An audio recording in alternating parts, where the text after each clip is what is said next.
गजा में पिछले 1 साल 8 महीने से इजराइल ने 55,000 लोगों को शहीद किया है, जिसमें से बच्चे, औरतें सब शामिल हैं। लेकिन इजराइल आखिर फिलिस्तीन के इस इलाके में इतना जुल्म क्यों कर रहा है?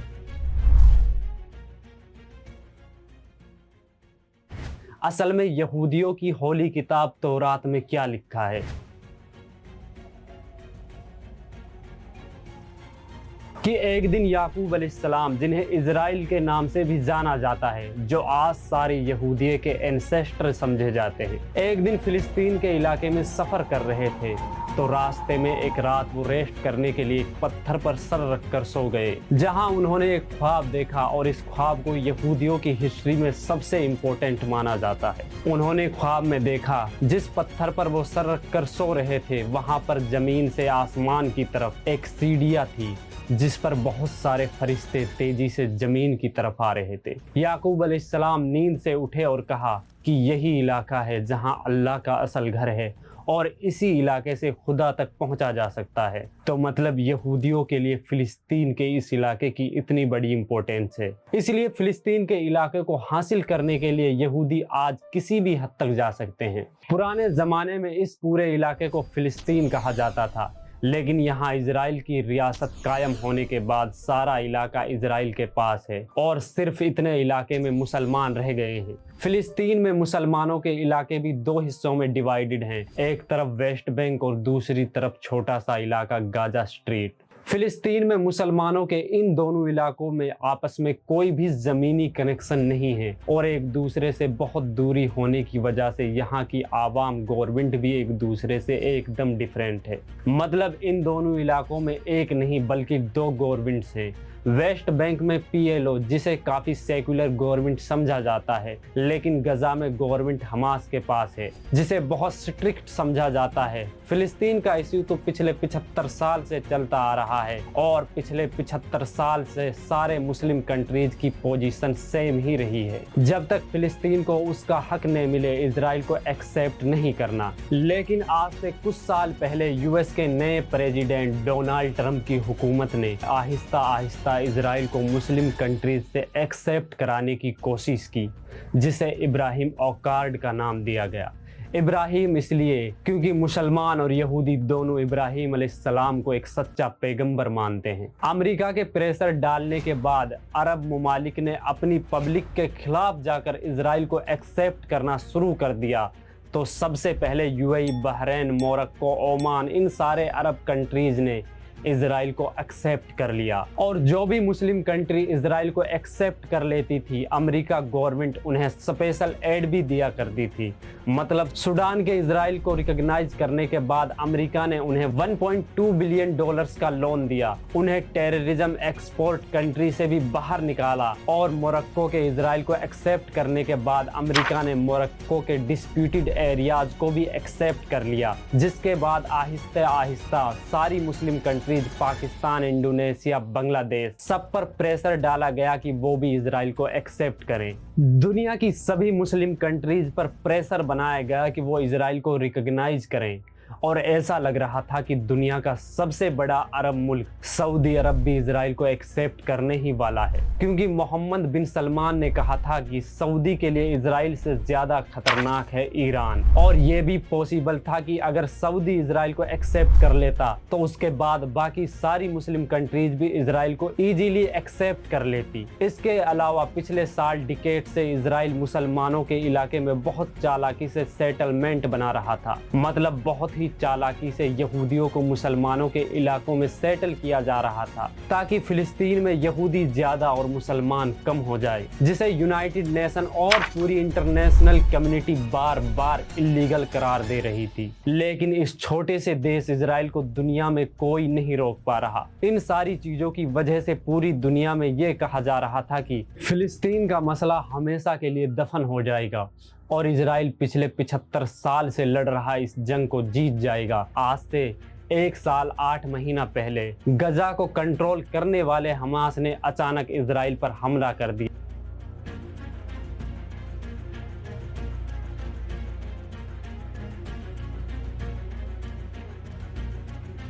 और उसके फाइटर्स इजराइल में दाखिल हुए और उन्होंने वहां 1130 लोगों को कत्ल किया और गजा के बाहर ऑलमोस्ट 20 किलोमीटर का एरिया कब्जा लिया, जो इजराइल के एरिया के हिसाब से काफी बड़ा इलाका है। 150 यहूदियों को पकड़कर गजा वापस लाया गया, जिन्हें हॉस्टेज बनाया गया, जिसके बाद पूरी दुनिया में ये न्यूज फैल गई कि हमास ने इजराइल पर बहुत बड़ा टेररिस्ट अटैक किया है और कहा गया कि उन्हें बहुत सारे सिविलियन और बच्चों की हत्या की है। इसके कुछ वर्ष बाद हमास लीडर ने एक्सेप्ट किया कि फाइटर से कुछ गलतियां हुई हैं और इस सब के बाद इजराइल के वजीर आजम बेंजामिन नेतन्याहू ने टीवी पर आकर ऐलान किया कि अब इजराइल गजा में ऐसा बदला लेगा कि आज तक दुनिया ने देखा नहीं होगा। מלחמה, לא במבצע, לא בסבבים, במלחמה.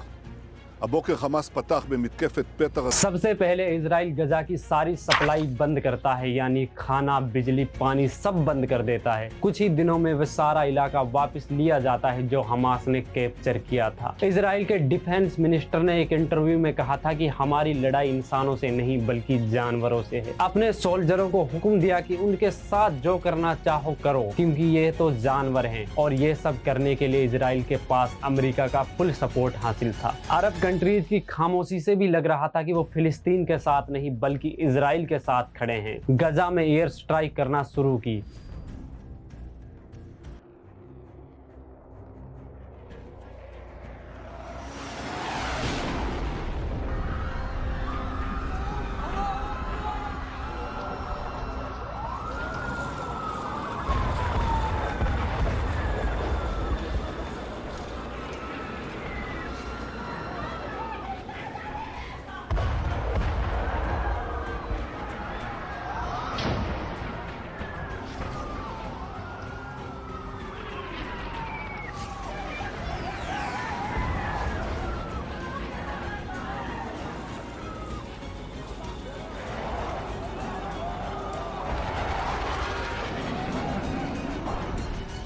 जिससे गजा में हजारों लोग शहीद हुए और उसके कुछ ही दिन बाद इजराइल की आर्मी आईडीएफ गजा के अंदर दाखिल हो गई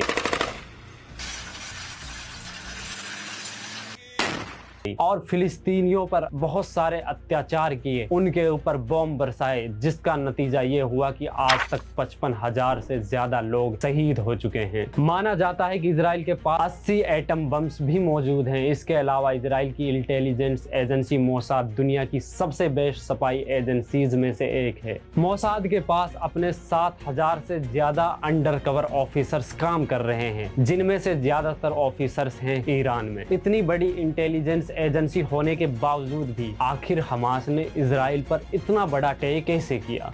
ये सवाल था उस टाइम की वेस्टर्न कंट्रीज और मुस्लिम कंट्रीज के बीच। दोस्तों, एक थ्योरी निकल कर आती है कि इजराइल और हमास मिले हुए हैं। इजराइल की चाल थी कि तुम हम पे हमला करो, बाद में हम रिटेलिएशन करेंगे, ताकि बचे कुचे एरिया को भी कैप्चर किया जा सके इजराइल के द्वारा। कि इजराइल नहीं चाहता कि फिलिस्तीन का जो एरिया है उसमें मुस्लिम लोग रहें, वो उसे यूनाइटेड इजराइल में शामिल करना चाहता है। इसे के रिटेलिएशन में उन्होंने वहां हजारों लोगों को शहीद किया और इंटरनेशनल कम्युनिटी इस सब पर चुप रही, क्योंकि अमेरिका भी चाहता है कि इजराइल वहां पर मजबूत हो, ताकि अमेरिका उसके जरिए पूरे मिडल ईस्ट को कंट्रोल कर सके।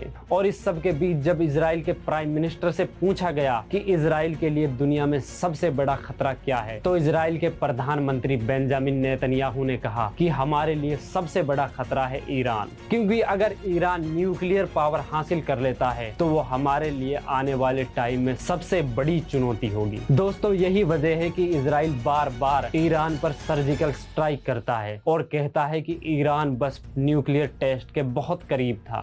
दोस्तों, ईरान भी अपने एग्जिस्टेंस के लिए लड़ रहा है और इजराइल भी। लेकिन जब ईरान ने रिटेलिएशन में इजराइल पर बहुत से बैलिस्टिक मिसाइल दागे तो पूरी वेस्टर्न मीडिया क्रिटिसाइज करने लग गई ईरान को कि ईरान इजराइल में सिविलियंस को मार रहा है। वहीं जब इजराइल की सेना ने 55,000 से ज्यादा लोग गजा में शहीद किए तो वेस्टर्न मीडिया चुप थी। दोस्तों, यही डबल स्टैंडर्ड था वेस्टर्न मीडिया का। चाहे वॉर किसी की भी हो, वेस्टर्न मीडिया सिर्फ अपना भलाई देखती है। उसे कोई परवाह नहीं कि कितने लोग मरते हैं और कितने जीते हैं। वेस्टर्न मीडिया और वेस्टर्न पॉलिटिशियन हमेशा से ये दिखाते हैं वो किसी के पक्ष में नहीं है। जहां उनका इंटरेस्ट है वो वहां चले जाते हैं। दोस्तों, ईरान ने जो रिटेलिएट किया है, बहुत से लोग उसको सपोर्ट भी कर रहे हैं, क्योंकि ईरान के पास भी अधिकार है अपने आप को प्रोटेक्ट करने का। दोस्तों, इस वॉर में आगे क्या होता है ये तो वक्त बताएगा, लेकिन ईरान इजराइल से दबने वाला नहीं है, ये ईरान ने साबित कर दिया है। अगर वीडियो इंफॉर्मेटिव लगी हो तो हमारे चैनल को जरूर सब्सक्राइब करें।